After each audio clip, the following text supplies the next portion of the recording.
Well, it can be a stressful world that we live in. Yeah, for sure. That's why we spend some time each week focusing on the good things happening all around Maine, Mainers doing good things, supporting other Mainers, et cetera, et cetera. Yeah, we'll start with just a legend of a human being. Earlier this year, we lost a woman from Rockland who was known as the Lobster Lady.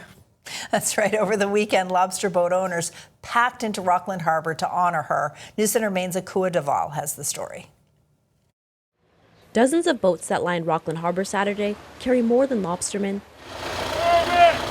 They carry a final goodbye to a woman who helped to find this fishing community. It's self-explanatory why we'd all be here. Fishermen, friends, and family gathered to honor Virginia Ginny Oliver, Maine's beloved lobster lady, months after her passing at the age of 105.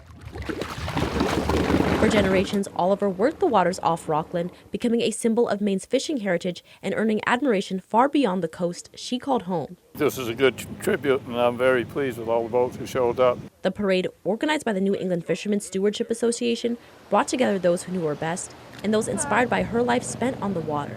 She was a sweet lady, stubborn like the rest of us. Lobsterman Danny Staples says his cousin's strength wasn't limited to the lobster boat, adding that sharp wit was a part of her charm.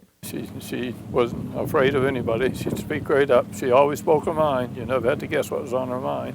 But along with her humor came determination.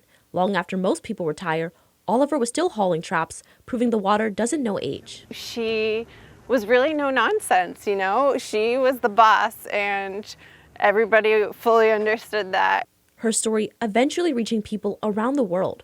Author Alexandra Henricks documenting Oliver's life in the book Lobster Lady. She lived through so many changes, technological changes, regulation changes. Despite national attention, Higgins says Oliver never saw herself as extraordinary. She both delighted in it, but also I don't think ever fully understood it. You know, she was just living her life. And as lobster boats circled Rockland's harbor, they weren't just honoring Maine's oldest lobsterman, they were celebrating a woman who refused to recognize limits. It's both a dual celebration of her personally and her work and her love of that work and her love of this place. She's just Ginny. A name that will forever be woven into Maine's fishing history and a spirit that will continue sailing these waters for generations to come. In Rockland, Akua Deval, News Center, Maine. All right.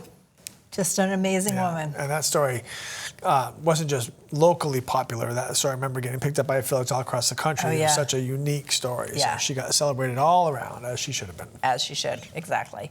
All right, about 1,300 athletes competed at Maine Special Olympics Summer Games in Orono over the weekend. The big events were in track and field, but athletes also went head-to-head in a bocce competition. Organizers say participants ranged from 7 to 70 years old and came from all over the state. And while winning is a great feeling, athletes say it's the camaraderie and the sense of belonging that brings them back year after year. Because I get to stay in a night, spend the night and go to the dance and have fun and listen to music. Whether they are on top of the podium or get that 8th place ribbon, there's a lot of sportsmanship and a lot of camaraderie going on that really celebrate everybody that's here today.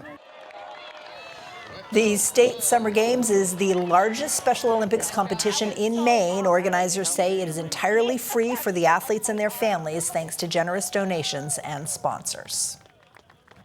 Ski areas all across Maine have built their reputation as winter destinations, but more and more resorts are finding ways to attract visitors year-round. For the Camden Snow Bowl, that means building more trails to host summer camps and mountain bike competitions. And the new owners of the Herman Mountains say they plan to add activities like disc golf and cornhole leagues.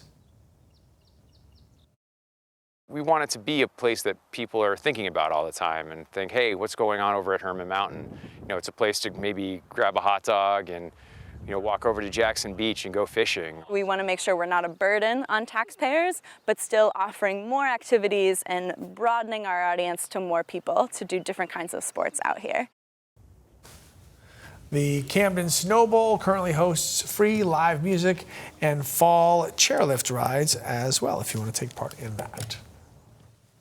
International Cryptozoology Museum open to the public again, but this time it's in a new home. Yeah, News Center Maine's Sean Tesler tells us why it moved from Portland to Bangor.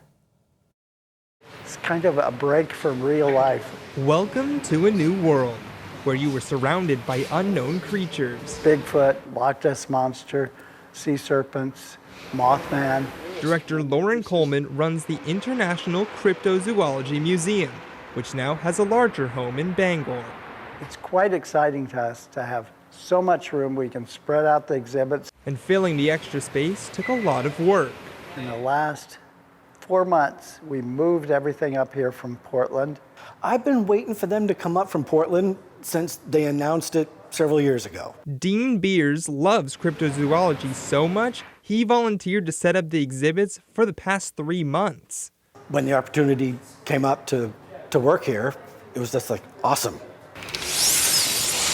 Beers is now interacting with people exploring cryptozoology every day. Some people have no idea.